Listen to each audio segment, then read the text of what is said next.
The hall of the museum, as soon as you enter, divides living and extinct cut down its centre. The border between is a survival distinction. A swell of species now faces alarming extinction. In the middle, the skeleton of the endangered blue whale hangs between life and death in an unfinished tale. Pakicetus came first, millions of years before. The first whale walked on 4 legs on the Tethys seashore. Her hip bones remain from relatives that lived out of water before human contact and imminent slaughter, hollowed out when claimed by a 2-legged owner. To come to life, she is in need of a giant organ donor. The bones alarmingly rock from side to side, caught up in the current of an industrial tide. A brief second at the surface is enough to expose. From miles away, the whalers yell, "There she blows." Beached at low tide along Ireland's east coast, trapped in the sights of an insatiable host, the stranding marked the eve of the wailing boom.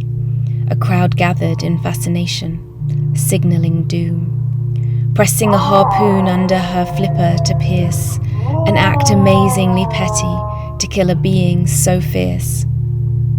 A titanic heart that could fill a drum with a beat turned the sea red around her killer's feet.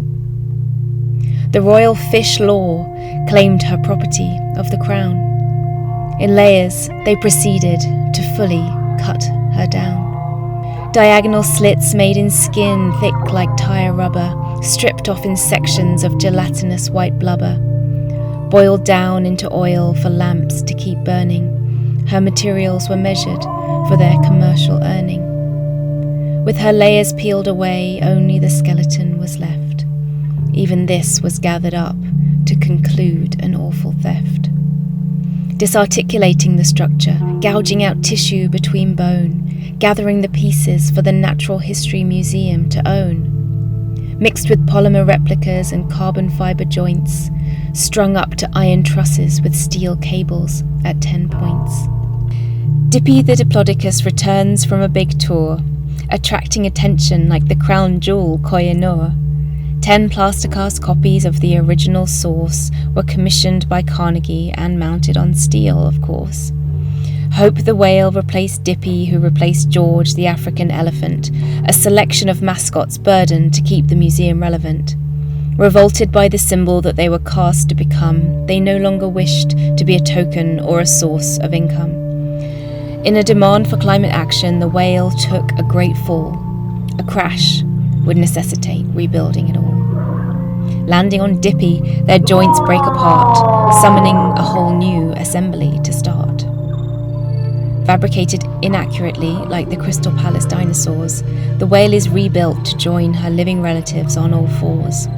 Like the iguanodon that ended up with a thumb spike on its nose, bones are stacked out of order to form her next pose. The great exhibition of the works of industry of all nations financed the land purchase for the museum foundations. Millions consuming stories of industrialized success, the decades since proving an environmental mess.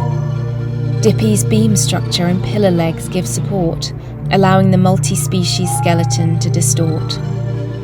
Swallowing the Crystal Palace through her curtain-like baleen, lifting the howdah from the African elephant so her ears can be seen. A table inside her mouth hosts fossil fuel benefactors to swallow a final meal fit for egoist extractors. Water floods, museum gates open, hope whistles, pulses, and breaks free. She bursts out of Albertopolis in a climate emergency. The whale migrates back to the sea, not without injury.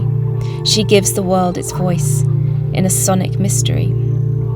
Leading fellow whales that were stranded in the river, the song builds with the collective call that they deliver. Sounds travel along with the protesting flotilla, amassing more attention than an aquatic Godzilla. With a splashing of her giant flukes, the final curtain call, safely back above deep water, she can start to fall. With the insides of the museum, she falls to the ocean floor, feeding hundreds of species in one life-giving pour. Scavenging sharks break the skin to remove fleshy matter. Smaller species move in next to collect the pieces that scatter. Squat lobsters, hagfish and sea stars secrete digestive juices to break down hierarchies that the museum produces. Sea spiders and crabs comb the sediment for remains. Zombie worms release nutrients that the skeleton contains. The last remnants of her bones put hope into action. A world of sound reverberates in an endless chain reaction.